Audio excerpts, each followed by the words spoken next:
Assalamualaikum warahmatullahi wabarakatuh.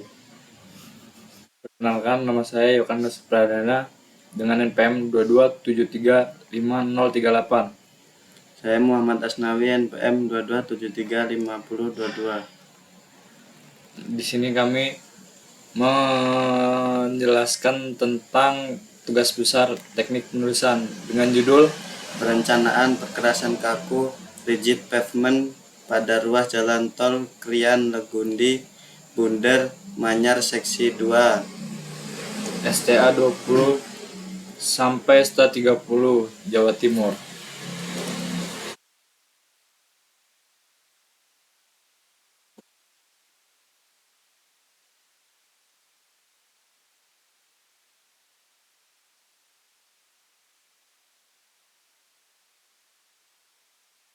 Pendahuluan, tingkat pertumbuhan ekonomi yang tinggi di Indonesia.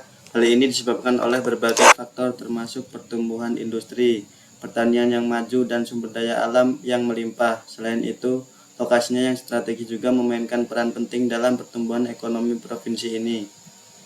Jawa Timur juga terkenal dengan pariwisatanya yang menarik seperti pantai indah dan warisan budaya yang kaya. Oleh karena itu, Jawa Timur telah menjadi destinasi populer bagi wisatawan lokal maupun internasional. Semua faktor ini berkontribusi pada posisi Jawa Timur sebagai salah satu provinsi terkemuka dalam perekonomian Indonesia. Kegiatan ekspor-impor dari wilayah Tenggara Provinsi Jawa Timur, Gresik, Sidoarjo, Mojokerto, Jombang, Kediri, Nganjuk, Madiun, Ponorogo, Tulungagung, Trenggalek, Magetan, dan Pacitan dilayani melalui Teluk Lamong Terminal 1. Judul tugas akhir ini berkaitan dengan perencanaan jalan tol Krian Legundi Bunder Manyar tahap 2 STA 20 sampai STA 30 Jawa Timur menggunakan perkerasan kaku. Metode Bina Marga dengan usia jangka waktu 25 tahun direncanakan menggunakan perkerasan kaku karena mampu menahan beban kendaraan berat dan lalu lintas yang banyak, tahan air, tahan banjir, dan biaya perawatan jalan aspal lebih murah. Dapat digunakan pada struktur tanah dan CBR rendah tanpa harus memperbaiki struktur tanah. Landasan teori.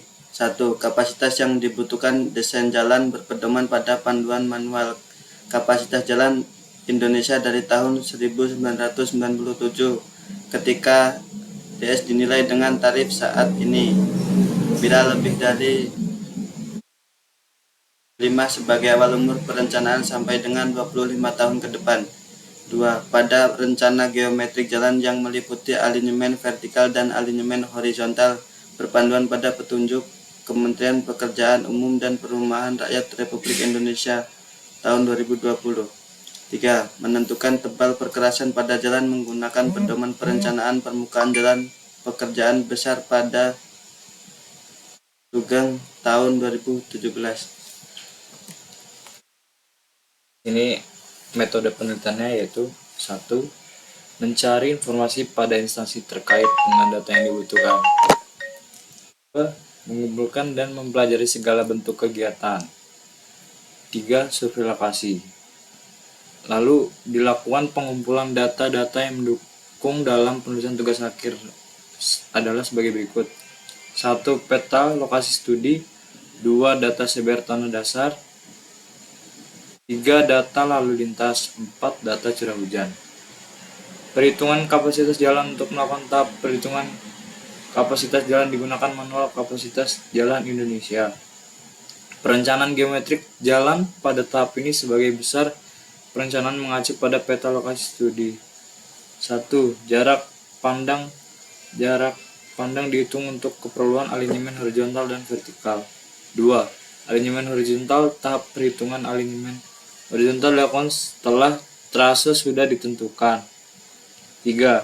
Alinyemen vertikal. Alinyemen vertikal direncanakan untuk memperkecil jumlah timbunan atau galian. Perencanaan. Setelah itu perencanaan struktur perkerasan kaku. Yang pertama ada analisis data CBR. 2. Perhitungan volume LHR hingga umur rencana. 3. Perencanaan tebal plat. 4. Perencanaan tulangan. Nah, di sini ada flowchart atau bagan untuk tahap-tahap pada intisarinya, yaitu pertama mulai persiapan data, lalu ada data primer dan data sekunder.